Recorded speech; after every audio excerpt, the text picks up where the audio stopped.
The bruise on her cheek hadn't even faded from Tuesday when the front door hinge screamed again on Friday night. In the Montana Territory of 1874, the law stopped at the property line, and a wedding ring was often just a deed of ownership. For 3 years, Abigail Sterling learned that silence was her only shield and endurance her only weapon. She thought she would die in that cabin, buried under the snow in her husband's rage. But the heavy boots thudding across the floorboards that night didn't belong to her husband. They belonged to a ghost from the mountains, a man with ice in his beard and a gun on his hip who was looking for something far more dangerous than shelter. This is how the devil you know gets killed by the stranger you don't. The wind howled through the chinks in the logs of the cabin, a high-pitched keen that sounded too much like a dying animal. Inside, the air was thick with the smell of stale tobacco and the metallic tang of fear. Abigail Sterling stood over the cast-iron stove, her hands trembling as she stirred the cornmeal mush. She was 22, but in the dim light of the tallow candle, she looked 40. Her blonde hair, once bright as wheat, was pulled back severely, hiding the thinning patches where stress had taken its toll. But she couldn't hide the discoloration blooming across her left jawline, a purple and yellow map of her husband's temper. 3 years. It had been exactly 3 years since she had left her father's mercantile in St. Louis, seduced by the letters of a charismatic rancher named Jebediah Sterling. He had promised her a queendom in the Montana valleys.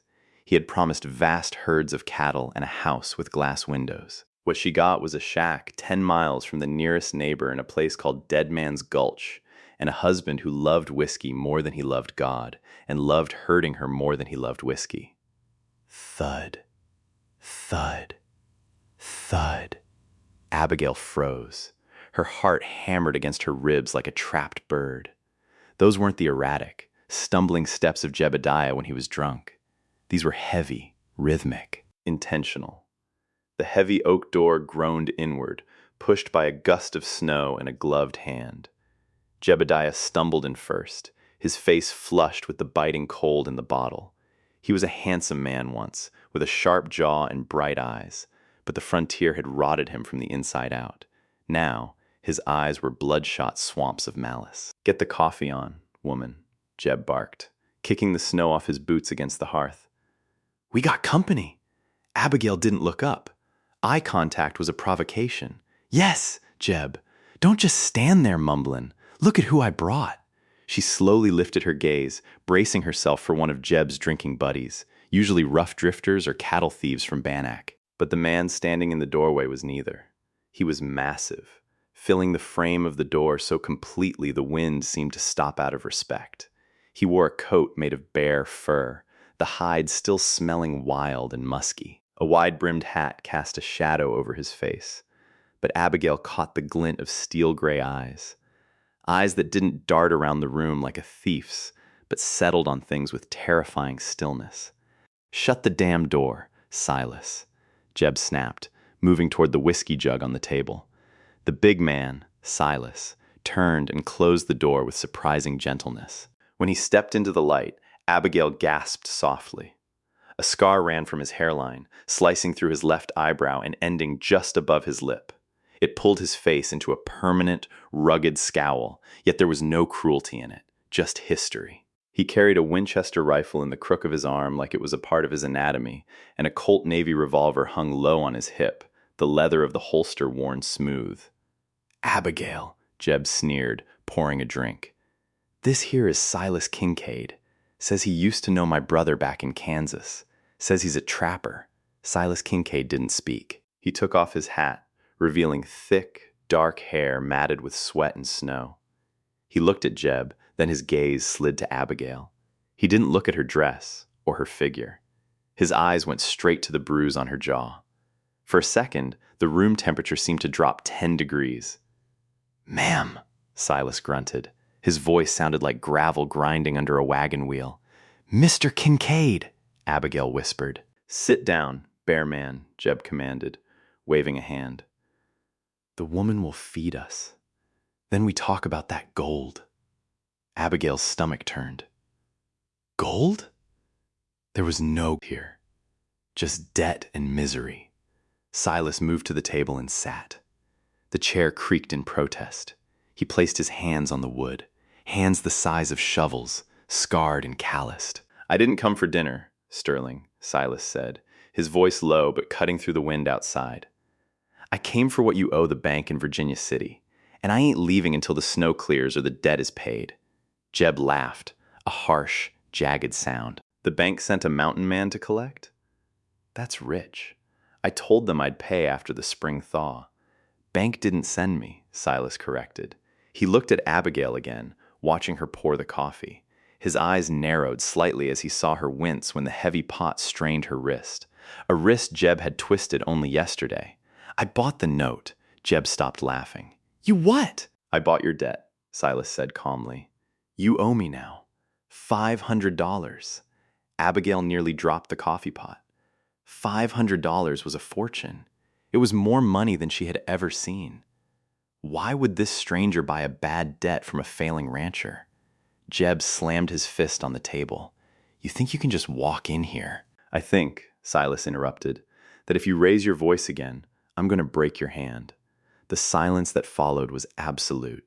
Jeb blinked, the alcohol fog clearing just enough for him to realize the danger sitting across from him.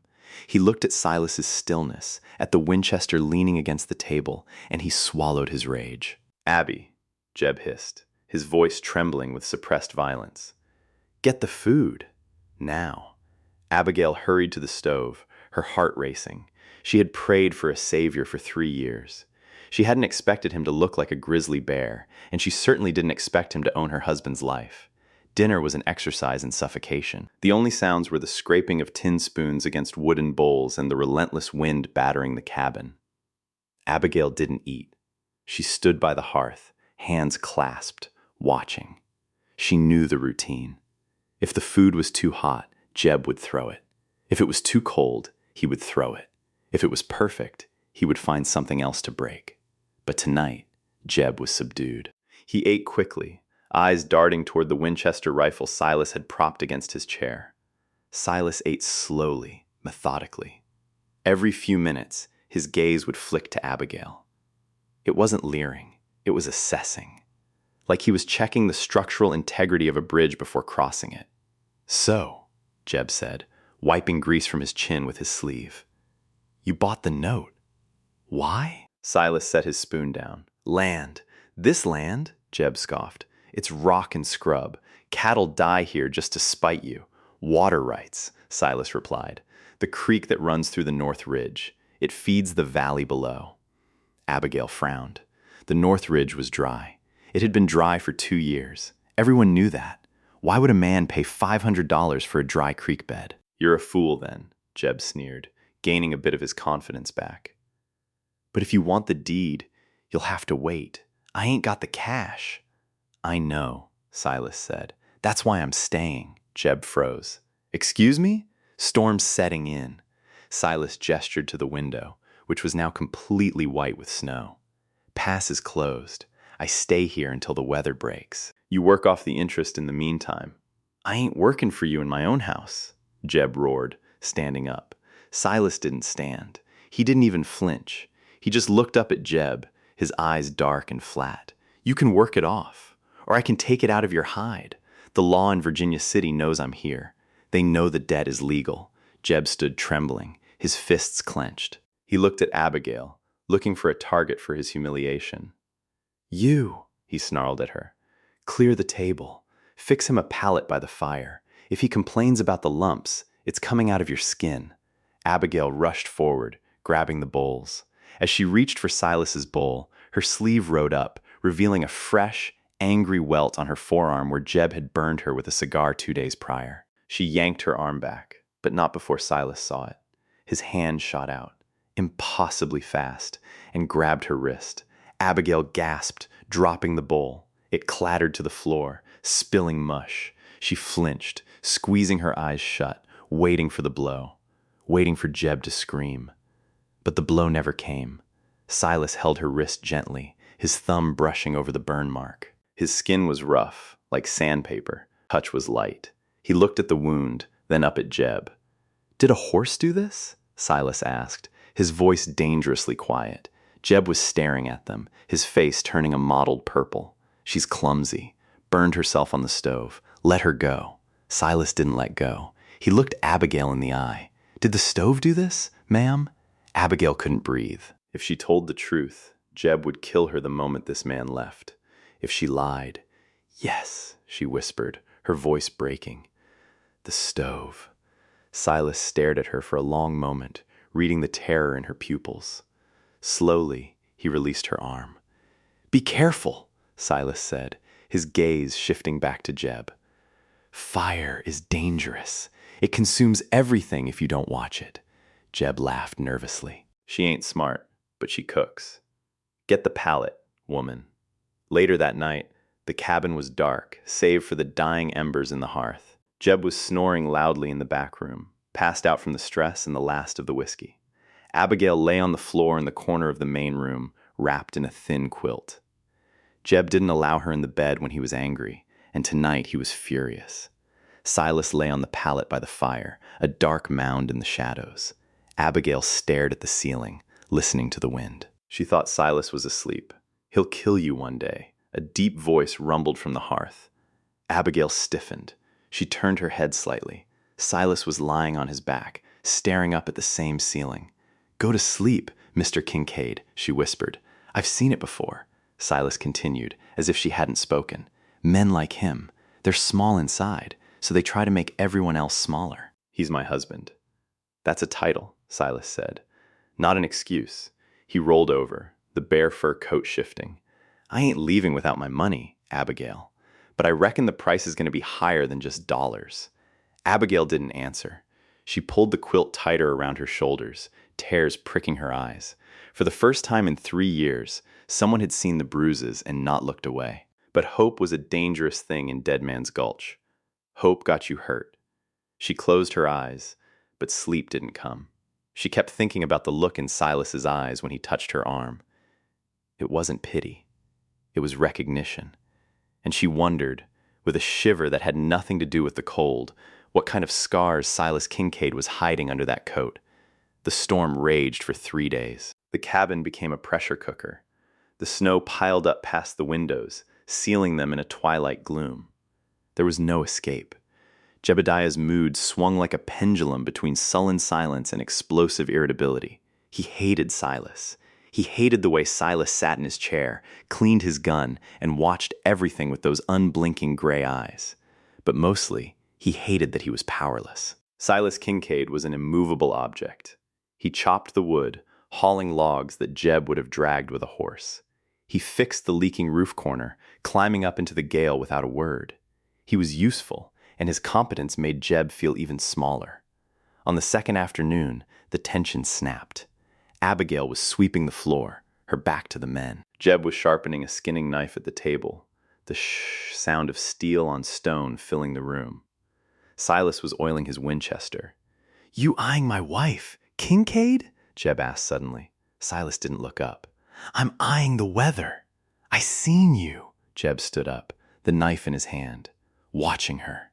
You think you can come into my house, hold a debt over my head, and take what's mine? She ain't cattle, Sterling, Silas said, finally looking up. She's mine, Jeb shouted, stepping toward Abigail. Ain't you, Abby? Abigail froze, gripping the broom handle until her knuckles turned white. Jeb, please, tell him! Jeb grabbed Abigail by the hair, yanking her head back. The knife blade hovered inches from her throat. Tell him who you belong to! Let her go, Silas said. He hadn't stood up. He hadn't raised his voice.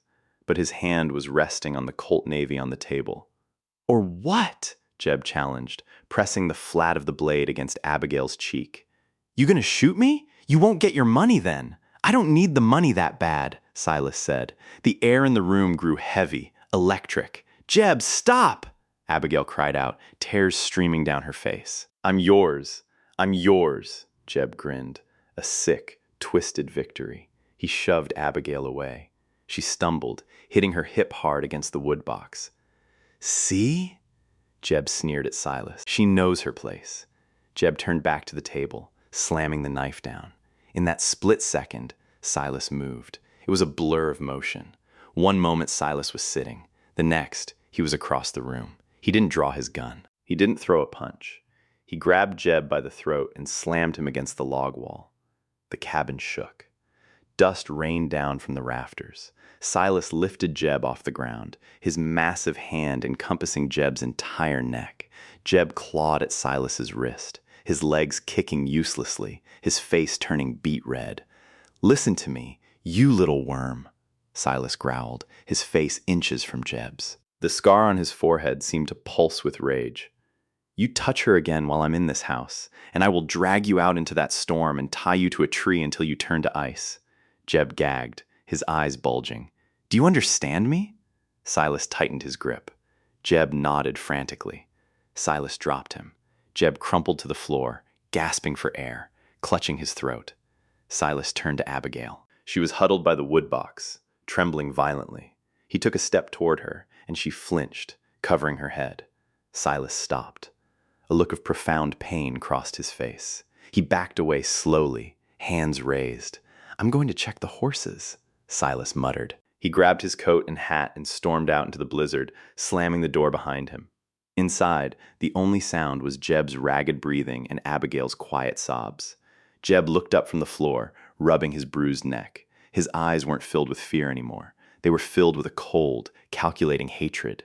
"He thinks he's the hero," Jeb whispered, his voice raspy. "He thinks he can save you." He crawled toward the table and grabbed the whiskey bottle, taking a long swig.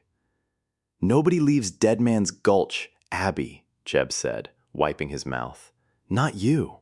And now, not him." Abigail looked at her husband and realized something terrifying. Jeb wasn't just a drunkard anymore. His pride had been broken, and a man like Jeb would burn the whole world down to fix it. She had to warn Silas. But how? And more importantly, who was Silas Kincaid really? Because mountain men didn't buy bank debts, and they didn't move with the lethal grace of a trained killer. As the wind battered the walls, Abigail realized the storm outside was nothing compared to the war starting inside. The morning of the fourth day broke with a silence so profound it felt heavy. The wind had finally died. The blizzard left the world buried under 4 feet of pristine white. The pines bowed low like praying monks. Silas was gone when Abigail woke. His pallet was neatly rolled. The air smelled faintly of gun oil and the spruce tea he brewed. Jeb was still asleep, snoring with a congested rattle. His throat was ringed with bruised fingerprints, a necklace of purple warnings left by Silas Kincaid. Abigail moved quietly, the fear of waking Jeb ingrained in her muscle memory. She saw Silas's saddlebags resting in the corner near the door. He had taken his rifle and his coat, but left his gear. Curiosity is a dangerous thing in the territory, but desperation is stronger. She had to know who this man was. A trapper wouldn't have the hands of a gunfighter. A businessman wouldn't have the eyes of a wolf. She knelt by the leather bags, her fingers trembling as she undid the brass buckle. Inside were mundane things: a spare shirt, a tin of percussion caps, a frighteningly large Bowie knife in a sheath. At the very bottom, wrapped in an oilcloth, was a folded piece of thick paper. Abigail unfolded it. It was a reward poster, yellowed and creased. It wasn't for Silas. $5,000 reward for information leading to the recovery of the BANNACK bullion shipment stolen September 1869. 5 men dead. Below the text was a grainy woodcut picture of a stagecoach battered and broken. $5,000. The sum was astronomical. Lost something, Mrs. Sterling? Abigail gasped, dropping the paper. Silas was standing in the open doorway, framed by the blinding white snow outside. He had moved so silently she hadn't heard his boots on the porch planks. She scrambled backward, crab walking away from the saddlebags. "I was just tidying up. It fell out." Silas stepped inside, closing the door against the biting cold. He didn't look angry. He looked tired. He picked up the poster, refolded it carefully, and placed it back in the oilcloth. "You can read," he stated. It wasn't a question. "My father taught me. Before I came here." Silas nodded slowly. He walked to the stove, pouring him a cup of black coffee. He gestured to the bruise on her arm, now turning a sickly green. "Does it hurt today?" "It always hurts," she whispered. Then, emboldened by the paper in the bag, she asked, "You aren't a trapper." Silas took a sip of the scalding coffee, his gray eyes watching her over the rim of the tin cup. I trap men, mostly. Sometimes I catch worse things. Jeb didn't know your brother in Kansas, did he? A corner of Silas's scarred mouth twitched, almost a smile. Jebediah Sterling doesn't have a brother. He used to have partners, though. Back in '69, Abigail's blood ran cold. The Bannack bullion robbery. Jeb? She breathed. Jeb was involved in that? Jeb was the driver, Silas said, his voice flat. The gang needed someone who knew the trails blindfolded. They hit the coach just outside Virginia City, killed 2 guards and 3 passengers. A senator's wife was one of them. Abigail felt sick. She knew her husband was a cruel man, a weak man. But a murderer? They split up, Silas continued, moving toward the window, staring out at the snow-drowned valley. The Pinkertons caught 3 of them. They hanged in Helena 2 years ago. The leader got killed in a saloon fight in Deadwood. But the gold never turned up, and neither did the driver. He turned back to Abigail. I spent 4 years tracking the others. They all said the same thing before they died. The driver panicked. He took the lockbox and ran during the firefight. He hid it somewhere up here, in these mountains, then bought himself a wife and tried to play rancher. Abigail stared at the sleeping form of her husband in the other room. The pieces clicked together like the tumbler of a lock. The isolation, the paranoia, the way he hated anyone coming near the property. He wasn't hiding from his failures as a rancher. He was hiding from a hangman's noose and 5 dead ghosts. You bought the debt, Abigail realized, to get into the house, to make him talk. I bought the debt to squeeze him, Silas corrected. Men like Jeb, they don't break when you hit them. They just clam up. You have to take away the little things they think make them men. Their land, their control. He paused, his eyes softening slightly as they landed on her face. I didn't know you would be part of the collateral damage. So what happens now? Abigail asked, feeling a strange shift in the room. The dynamic had changed. They were conspirators now. The snow is hard enough for horses, Silas said. Tomorrow, I take Jeb out. We go find that creek bed I bought. I'll make him understand that his only way out of this valley alive is to show me where that box is buried. He won't tell you, Abigail said, a sudden surge of protective instinct rising. Not for Jeb, but for Silas. You don't know him when he's cornered. He's a coward, Mr. Kincaid. And cowards shoot you in the back. Silas walked over to her. He reached out, and this time she didn't flinch. He lightly touched the bruise on her jaw, his thumb grazing the skin. My name is Silas, he said quietly, and I've been shot in the back before. It's why I don't turn it toward folks anymore. He dropped his hand. Get ready. Tomorrow, everything changes. Abigail watched him walk away.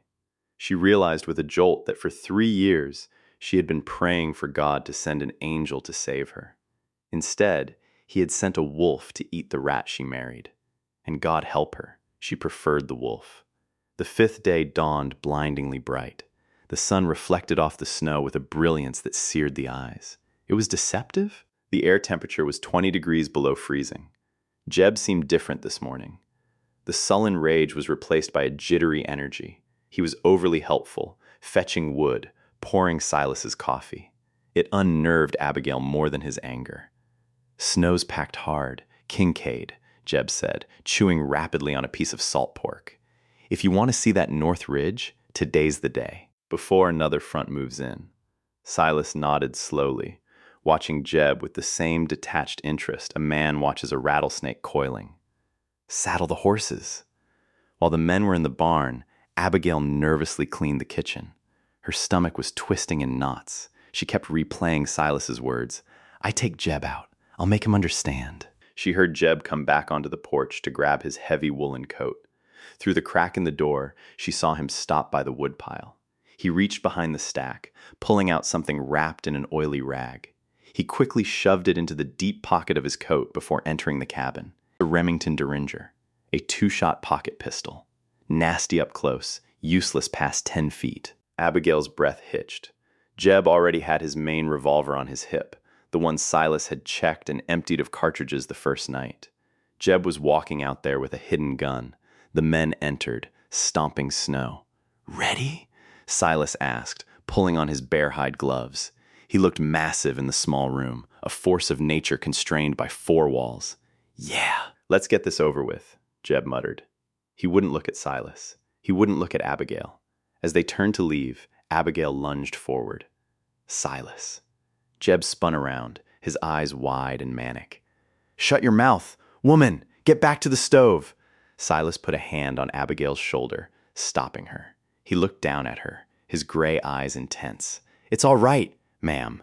We'll be back before sundown. Keep the fire hot. He squeezed her shoulder briefly, a silent message, and then turned and walked out into the snow. Abigail watched them ride away, two dark figures against the blinding white expanse, heading toward the towering pines of the North Ridge. She knew, with a sickening certainty, that only one of them would come back walking. The ride was grueling. The horses struggled through the drifts, even on the packed trail. Silas rode behind Jeb, his Winchester resting easily across his saddle horn. They reached the North Ridge after an hour. It was a desolate place, a graveyard of burnt timber from a fire 10 years prior, black spires jutting out of the snow like blackened teeth. Here's your creek, Jeb said, pulling his blowing horse to a stop near a shallow depression that was completely frozen over. Dry as a bone, just like I said. Silas didn't look at the creek. He kept his eyes on Jeb. Get down. Jeb hesitated, then swung down from his saddle, sinking to his knees in the snow. Where is it, Jeb? Silas asked, his voice carrying easily in the thin, frigid air. Where's what? Jeb played dumb, patting his horse's neck. $5,000 in gold bullion from the Bannack stage. September '69. Jeb froze. His shoulders hunched up. He slowly turned around, a sick grin plastering his face. Well now, you ain't no banker, are you? I'm the man who buried the other four, Silas said. You're the last loose end. Jeb laughed, a high-pitched, nervous sound. You can't kill me, Kincaid. You need me. You don't know where it is. This mountain goes on for 50 miles. You'll never find it without me. I don't need to kill you, Silas said calmly. He unholstered his Colt Navy. I just need to make you wish you were dead. Start walking. He gestured toward a dense thicket of deadfall timber about 50 yards away. A massive, ancient pine had fallen years ago, creating a natural lean-to covered in snow. It looked like a dark mouth waiting to swallow them. Why there? Jeb asked, eyeing the dark spot. Because it looks like a good place for a confession. Jeb started walking, trudging through the deep snow. Silas followed on horseback, keeping a 10-foot distance. Jeb was sweating despite the freezing cold. He could feel the weight of the derringer in his coat pocket slapping against his thigh. He needed Silas closer. He needed him off that horse. They reached the fallen pine. It was dark underneath, sheltered from the wind. All right, Jeb panted, turning around. All right, you win. It's buried right here, under this root ball. I marked the tree. Silas stopped his horse. He looked at the tree, then back at Jeb. He didn't buy it. It was too easy. Dig, Silas commanded. I ain't got a shovel. Use your hands. Jeb cursed under his breath and knelt in the snow, pretending to dig at the frozen earth beneath the massive root system. He watched Silas out of the corner of his eye. Silas swung his leg over the saddle, preparing to dismount to get a closer look. Now, as Silas's boot hit the snow, Jeb whipped the derringer from his pocket. He didn't aim at Silas. He aimed at the massive chest of Silas's horse. Crack! The little gun roared. The horse screamed, a horrible, human-like shriek of pain, and reared violently, smashing backward into the snow. Silas, caught halfway out of the saddle, had no chance. The 1,000-pound animal fell directly on top of him, crushing his left leg into the frozen ground. A sickening snap echoed through the woods, louder than the gunshot. Silas roared in pain, pinned beneath the thrashing, dying animal. His Winchester flew out of his reach, landing 10 feet in a snowbank. Jeb scrambled backward, laughing hysterically. He stood up, his main revolver still useless in its holster, but he held the smoking derringer. He had one shot left. Silas was gasping, his face white with shock, trying desperately to push the dead weight of the horse off his shattered leg. The snow beneath him was already turning red. Who's the big man now? Huh? Jeb screamed, his voice cracking. He walked toward Silas, aiming the Derringer at Silas's head from 5 feet away. Silas looked up, his eyes filled with agonizing pain, but also a burning, untamed fury. He didn't beg. He just snarled. "You missed," Silas gritted out. Jeb cocked the hammer of the second barrel. "Not this time." He pulled the trigger. Click! A misfire. The cheap, damp powder in the second cartridge had failed. Jeb stared at the gun in horror. Silas roared, a surge of adrenaline overriding the pain. He lunged forward from beneath the horse, grabbing Jeb's ankle with a hand like an iron trap. Jeb shrieked and fell backward into the snow. He kicked frantically at Silas's face, his boot connecting with the scar over Silas's eye, reopening the old wound. Blood poured down Silas's face, blinding him in one eye. But Silas wouldn't let go. He dragged Jeb closer, inch by inch. Jeb, panicked, managed to wrench his leg free. He scrambled on all fours away from the wounded bear of a man. He looked at the Winchester in the snowbank, but Silas was between him and the rifle. Jeb made a choice. He turned and ran for his own horse, which was bolting in terror.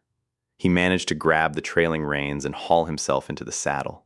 He looked back. Silas had managed to pull himself free of the dead horse. He was trying to stand, but his left leg buckled uselessly beneath him, bending at a sickening angle below the knee. He collapsed back into the bloody snow, gasping. Jeb realized he had won. Silas Kincaid was a dead man. The cold would finish what the horse started. "Rot here, you son of a bitch!" Jeb screamed. He wheeled his horse around and galloped back toward the cabin. He had to get the gold. He had to get Abigail. And then he was leaving Dead Man's Gulch forever. Abigail heard the lone horse approaching fast, its hooves thudding heavily on the packed trail. She ran to the window. It was Jeb. Alone. She saw the wild look in his eyes as he reined the horse in brutally by the porch. She saw the absence of the big man in the bear coat. Her heart stopped. Jeb burst through the door, bringing a swirl of snow and manic energy with him. He was breathing hard, his face flushed with adrenaline and malice. "Pack a bag," Jeb barked, moving straight to the loose floorboard under their bed, his hiding place for the scant cash they had. "We're leaving. Now." Abigail stood rooted to the spot by the stove. "Where is he, Jeb? Who cares? He's dead, or good as." Jeb threw the mattress aside, ripping up the floorboard. He grabbed a small leather pouch. Horse fell on him, broke him like a twig. The wolves will have him by sundown. He looked up at her, a cruel grin spreading across his face. "I told you, Abby, nobody comes between what's mine." He stood up, shoving the pouch into his pocket. "I said pack a bag, blankets, food. We're going to the North Ridge, then we cross the pass." "The gold," Abigail whispered. Jeb froze. "What did you say?" "You hid the gold at the North Ridge. That's why you took him there." Jeb's eyes narrowed into slits. He crossed the room in 3 strides, grabbing the front of her dress and slamming her against the log wall. "He told you? You two were talking behind my back?" "He told me what you did," Abigail said, her voice trembling but strangely clear. "He told me you're a murderer and a thief." Jeb slapped her. It was a hard, vicious blow that tasted of copper in her mouth. "I'm your husband," he roared, "and you'll do as I say." He let go of her and turned to grab a sack for supplies. "Move, woman! If we don't hit the pass by nightfall, we'll freeze." Abigail looked at his back. She looked at the bruise on her arm. She thought of Silas, the man who had looked at her scars with recognition, not disgust, the man who had tried to shield her. He was out there, freezing and broken, because of this monster. Something inside Abigail Sterling, something that had been dormant for 3 years, finally woke up. It was a cold, hard thing. Her eyes darted around the room. Jeb had left Silas's Winchester leaning against the far wall when they left that morning, taking only his guns. Jeb was busy shoving dried beef into a sack. Abigail moved. She didn't run. She flowed toward the corner. She grabbed the heavy rifle. It was heavier than she expected, the wood cold against her palms. She turned just as Jeb sensed her movement. "What do you think you're?" Abigail levered around into the chamber with a loud clack-clack. Jeb stopped dead.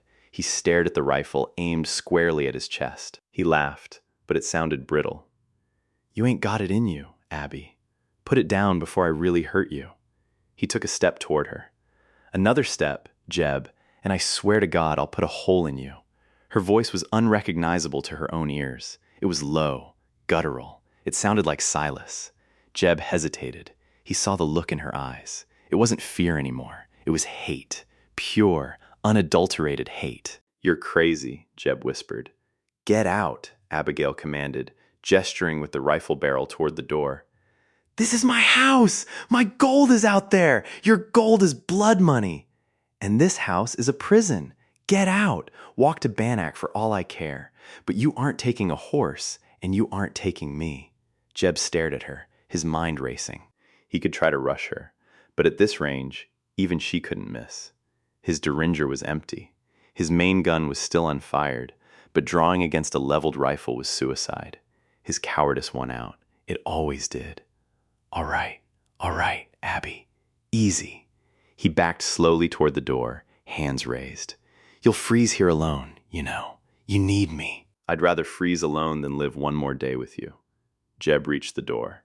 He gave her one last look of pure venom. "I'll be back. When you're starving, you'll beg me to come back." He slipped out the door.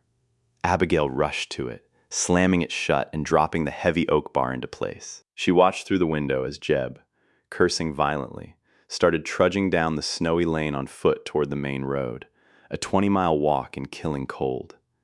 Abigail didn't watch him for long. She turned back to the room. Silence screamed at her. Silas. She couldn't leave him out there. He had come for money, yes, but he had stayed. Partly, at least, because of her. She moved with frantic purpose. She put on every layer of clothing she owned. She grabbed Jeb's coat that he had left behind. She packed the sack Jeb had started with jerky, hardtack, and a flask of whiskey. She grabbed the medical tin, bandages, laudanum. She strapped Silas's Winchester across her back. It felt alien, a heavy weight of responsibility. She went outside to the barn. Jeb's horse was there, tired but sound. She saddled it clumsily, her fingers numb with cold and fear. She mounted up, gritting her teeth against the biting wind. The sun was already dipping toward the western peaks, painting the snow in shades of blood, orange, and violet. Night was coming, and with it, death temperature. She kicked the horse into a trot, following the fresh tracks Jeb had left coming back from the ridge. The ride was a nightmare. The cold seeped through her layers, turning her blood to slush. Every shadow looked like a wolf. Every snap of a branch sounded like Jeb returning. She reached the burnt timber ridge as twilight faded to gray. She saw the dark shape of the dead horse first, a mound of black against the snow. And then she saw him. Silas was dragging himself through the snow, leaving a wide, bloody trail behind him. He was moving away from the dead horse, toward the shelter of the fallen pine root ball. He was moving using only his arms, his left leg dragging uselessly, a twisted dead weight. He had made it maybe 20 feet in as many minutes. Abigail reined in the horse and scrambled down, sinking to her waist in the drifts. "Silas!" He stopped moving. He rolled onto his back, gasping for air. His face was a mask of frozen blood from the cut over his eye. His skin was gray-blue. His eyes were glassy, already half checked out of this world. He looked up at her, struggling to focus. "Abigail?" he croaked. His voice was barely a whisper. She fell to her knees beside him. I'm here. He tried to smile, but it was just a grimace of pain. "You should have let the bastard win. He'll kill you for this. He's gone. I ran him off." Silas's eyes widened slightly. "You ran Jeb off? With your rifle?" A genuine, pained chuckle escaped his lips, instantly turning into a coughing fit that brought up blood. "Good girl," he whispered. His eyes started to roll back in his head. "Told you. Fire consumes everything." "Silas! Stay with me!" She grabbed his face between her gloved hands. The cold of his skin was terrifying. She looked at his leg. The bone was protruding through his pant leg, a jagged white horror against the dark wool. The bleeding had slowed, likely due to the intense cold freezing the wound shut, but the damage was catastrophic. She couldn't move him back to the cabin. It was too far. He would bleed out on the horse, or the jostling would kill him with pain. She looked at the fallen pine root ball Jeb had mentioned. It was a deep overhang, almost a cave, sheltered from the wind. "Silas, listen to me," she demanded, leaning close to his ear. "We have to move. Into the shelter. You have to help me. I can't carry you." He nodded weakly. "Drag me." It took everything they both had. Abigail grabbed him under the arms, pulling with all her might, slipping in the snow. Silas groaned, a guttural sound of agony, as he used his good leg and his arms to push. 20 feet felt like 20 miles. By the time they got him under the overhang, Abigail was drenched in sweat that immediately began to freeze on her skin. It was dry under the root ball, the ground covered in ancient pine needles. It was out of the wind, perhaps 10 degrees warmer than the open air. Abigail worked feverishly. She gathered dry moss and dead branches from the underside of the fallen tree. She used flint and steel from Silas's pocket to strike a spark. It took agonizing minutes, her hands shaking so badly she kept missing the strike. Finally, a tiny ember glowed in the moss. She blew on it gently, nurturing it until a small flame burst to life. The firelight illuminated the small cave, casting long, dancing shadows. It lit up Silas's face, which was now deathly pale. He had passed out from the pain of moving. Abigail looked at his leg. She knew what she had to do. If she didn't set the bone, he would lose the leg or die of gangrene. She opened the whiskey flask and took a long, burning swallow for courage. Then she poured some over the protruding bone to clean it. Silas didn't twitch. She needed a splint. She went back out into the snow, finding 2 straight, sturdy branches. She came back in and knelt beside him. She put her hands on his ankle and his knee. "Forgive me," she whispered to the unconscious man. She pulled with all her strength. Silas screamed. His eyes flew open, wide with raw agony. He bucked, thrashing against the ground. Abigail held on, gritting her teeth, tears streaming down her own face as she felt the bones grind together. With a sickening crunch, the bones slipped back under the skin. Silas passed out again, his body going limp. Abigail collapsed back onto the pine needles, sobbing uncontrollably. She was exhausted, terrified, and freezing. She sat up, wiping her face. She wasn't done. She bandaged the leg tightly, splinting it with the branches and strips torn from her petticoat. She built the fire up higher. She covered Silas with Jeb's heavy coat and then huddled next to him, sharing her body heat. Outside, the wind began to howl again. Another storm was rolling in. They were trapped 5 miles from home, with no horse, a crippled man, and a murderer somewhere out there in the dark who knew exactly where his gold and his wife were hidden. Abigail Sterling held the Winchester rifle across her lap, staring into the fire. The scared girl from St. Louis was gone, frozen to death in the snow. The woman sitting under the pine root was something new, something forged in ice and blood, and she was ready to kill to see the morning. The night under the pine root was a war against the cold.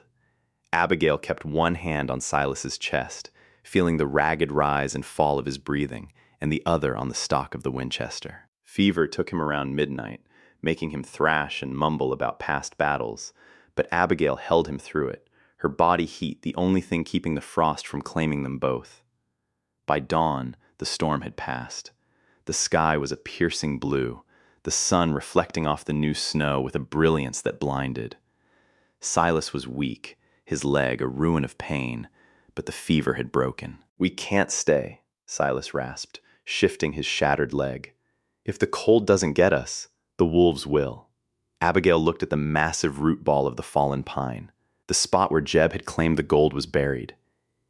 "If we go back to the cabin, we have nothing," she said, a steely resolve settling in her chest. Jeb emptied the larder. "But if that box is real, we dig." Using a flat rock as a spade, Gail clawed at the frozen earth while Silas hacked at the roots with his Bowie knife. It was grueling work, her hands blistering and bleeding, but finally, the rock hit metal. A dull, hollow thud. Abigail pulled a rusted, iron-bound strongbox from the earth. Breaking the lock, she threw open the lid. Inside lay the Bannack bullion, dull, heavy gold bars and bags of coins. But tucked beside the gold was a black leather ledger. "It's not just money," Silas realized, scanning the book. "It's names, judges, marshals, insurance. That's why Jeb wasn't caught. He had protection. Click. The sound of a pistol hammer cocking shattered the morning silence. "Drop the book, Abby," a voice croaked. Jebediah Sterling stood 20 feet away, emerging from the burnt timber like a frostbitten ghost. He hadn't walked to town. He had circled back, waiting for them to do the work he was too cowardly to do alone. He held Silas's lost Colt Navy revolver, his eyes manic with greed. "I knew you'd find it," Jeb laughed, limping forward. "I knew you were a hard worker. Now step away." He forced them back, his eyes glued to the gold. "I'm rich! I'm the richest man in the territory!" Abigail stepped back, leaving the box open. The Winchester was leaning against the root ball, just out of reach. Jeb reached the box, unable to help himself. He lowered the gun slightly, reaching out with his free hand to touch a gold bar. "Now!" Abigail screamed. She didn't dive for the gun. She kicked the heavy iron lid. It slammed down on Jeb's hand with a sickening crunch. Jeb shrieked, dropping the revolver to clutch his smashed fingers. Silas lunged, ignoring his broken leg, and drove his shoulder into Jeb's knees. They went down in the snow, a tangle of limbs. But Silas was weakened. Jeb scrambled free, kicking Silas in the fracture. As Silas roared in agony, Jeb dove for the fallen Colt. He rolled onto his back, bringing the gun up, ready to kill, only to freeze. Abigail was standing over him. The Winchester was at her shoulder, the lever already cocked. "Abby, wait!" Jeb pleaded, seeing death in her eyes. "I'm your husband! We can share it! We can go to Paris! You broke your vows a long time ago, Jeb," she said softly. "I can change. Put the gun down." Abigail looked at the bruise on her arm, then at the gold that had cost 5 lives. She remembered Silas's words. "Fire consumes everything," she whispered. Bang! The rifle shot echoed off the mountains. Jebediah Sterling slumped back into the snow, the greed finally fading from his eyes. Abigail dropped to her knees beside Silas, the adrenaline leaving her shaking. "It's over," she sobbed. Silas took her hand, his grip warm and solid. "Yeah, it's over." The journey back to civilization was hell, but Abigail rigged a travois and dragged Silas through the snow for 2 days until they reached the mining camp of Bannack. They turned in the gold. All of it. The reward was $5,000, but the ledger was priceless. The names inside brought down a corruption ring spanning the territory. Abigail became a legend, the Iron Widow of Dead Man's Gulch. 6 months later, in the spring of 1875, a man and a woman stood on the porch of a new ranch house in the green Gallatin Valley. Silas walked with a cane now, but he stood tall. "You know," Silas said, looking out at their horses, "I never did get that interest payment from you." Abigail smiled, the shadows of the past finally gone from her face. She rested her head on his shoulder. "I reckon you'll be collecting on that for the rest of your life, Mr. Kincaid."